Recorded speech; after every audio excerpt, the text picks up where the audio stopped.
Hey everybody, welcome to Sony Simplified. If this is the first time you're joining us, welcome. If you've seen this before, welcome back. We appreciate you guys so much for watching and tuning in. Please consider liking and subscribing to help grow this channel. Excellent channel. We talk about Sony product, and so you guys get a better understanding of what the product is and how it works. Today we're going to be talking about the 28-70 kit lens versus the 24-70 G Master lens. But before we get into that, I just want to talk about if you have any ideas. We do have a live chat going on. If you have any ideas for what you'd like to do what you'd like us to do for our future videos, excuse me, whether it's action photography, portrait photography, customizing the menus within the camera, any other ideas you have. If you're seeing these videos live, please throw it in the chat. If you see it after the fact on YouTube, you can throw it in the comment section, and we'd love to hear what you guys have to say about that. The other thing I want to mention too is if you have any Sony products already, we just want to make sure that they're registered. So if you guys have any issues or any concerns about the product, or you want to know more about it, when you call in, we know the product you have. And then with some of that, you actually get extended warranty. So we just want to make sure you're covered, and we can give you the best service we can.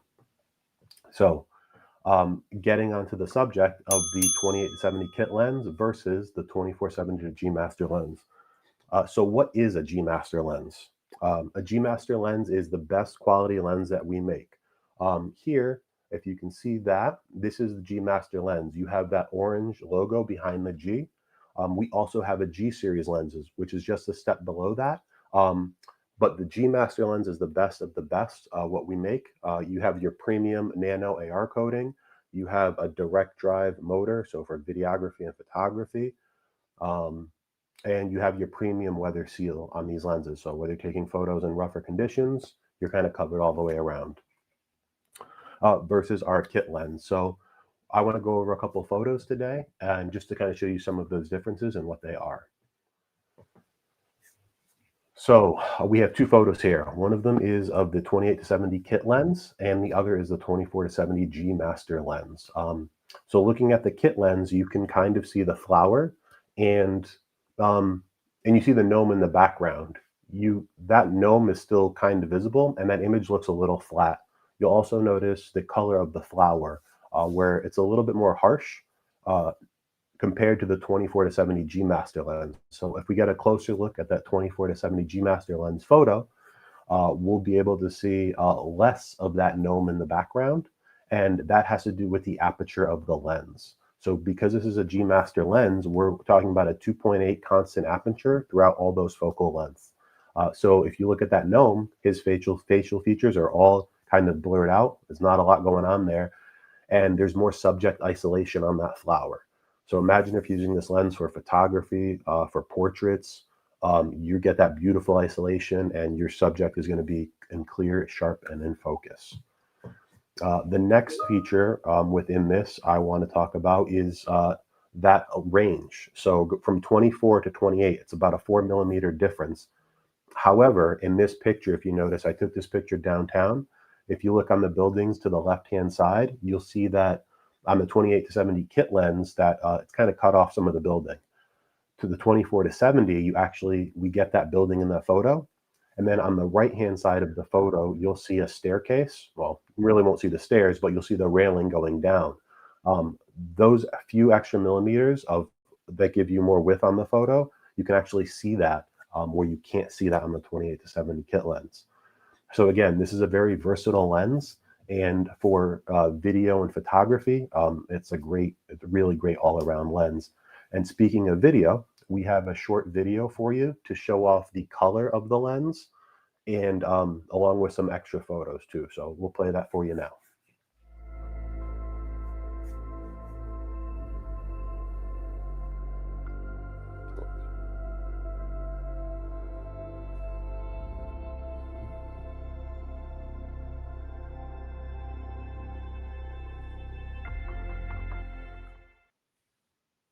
Yeah, so that's a great video and showing off what the camera can do. Now, if you're a videographer professionally, if you're a vlogger, or if you're a content creator, this lens, again, you have that versatility. Looking at these photos here, We got some food vlogging. We have some creator content going on. And it looks like we have a little bit more of a professional photography on the left-hand side. And to accompany that and to make everything work really well, we have some great accessories that go along with that. Whether you're talking about microphone or our tripod kit, that you can actually control the function with the cameras wirelessly through that kit. And how great would it be if you could record this 4K quality and you throw it on one of our Sony TVs? That would look fantastic. I'm not big on editing for my photos or for my videos. I don't know enough about that. However, you can extract this data out of the camera without messing with any of those settings, getting great 4K color, contrast, and clarity just from that video throughout the lens. Plug that right into a Sony TV and enjoy.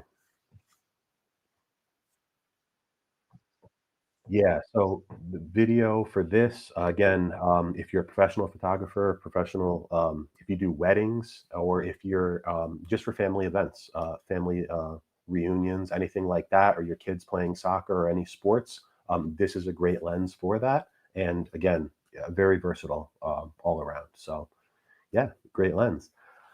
The other thing that the G Master lens offers that the kit lens does not is the customization features on the lens. So on the screen, you'll see just below the G, we have our focus hold button.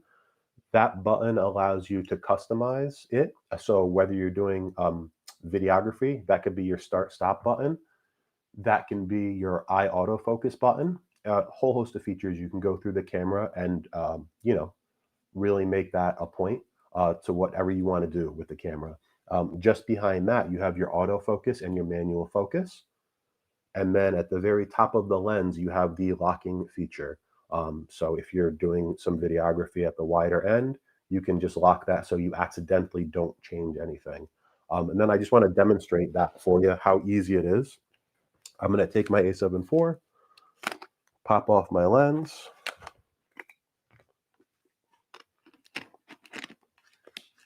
and then put that on. So we're all set. So I'm right-handed. So I'm putting my left hand under the lens to support it. And right there, my thumb is able to easily access that focus hold button. And then within less than a thumb's length, I can reach the autofocus and the manual focus button. So again, very easy, very comfortable to hold and comfortable to work with. So again, something offered, not offered on our kit lenses.